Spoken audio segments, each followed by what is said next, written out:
dah lama saya tak buat checklist untuk safety. So hari ini kan saya dah buat checklist untuk scaffolding. Okay, ada kawan dari TikTok tanya kan, dia minta nak tengok template macam nak buat scaffolding punya. Alright, so save video ini supaya korang boleh copy, lepas tu boleh guna di tempat kerja korang. Okay, jom. Okay, saya ambil masa sikit dah buat checklist ini kat Google Sheet saja. Okay, senang je. So, seperti yang biasa, saya buat format macam ini. Lepas tu, ini adalah bahagian untuk information.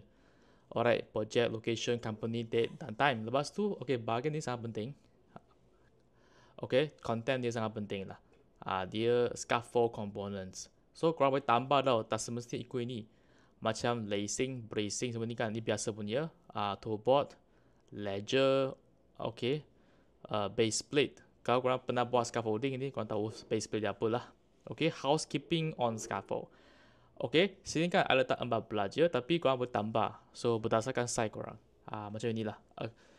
Ni dia punya correct size ke, okay, correct installation ke, ataupun adequate components. Maknanya cukup tak komponen ni? Sebagai contoh kan, kalau dia bracing tak cukup, letak tak cukup lah. No, macam itu. Alright, so sini kan, okay, ada appointment kat sini, korang boleh sign kat sini, lepas tu tengok remark lagi. Okay, di sini pun korang boleh modify saja berdasarkan size korang. Alright, ada orang minta template dari saya, tapi kan saya tak share template tak.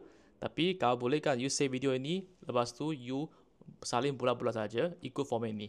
Okay, lepas tu korang boleh ubah berdasarkan tempat kerja korang. So, kita jumpa lagi untuk video yang seterusnya.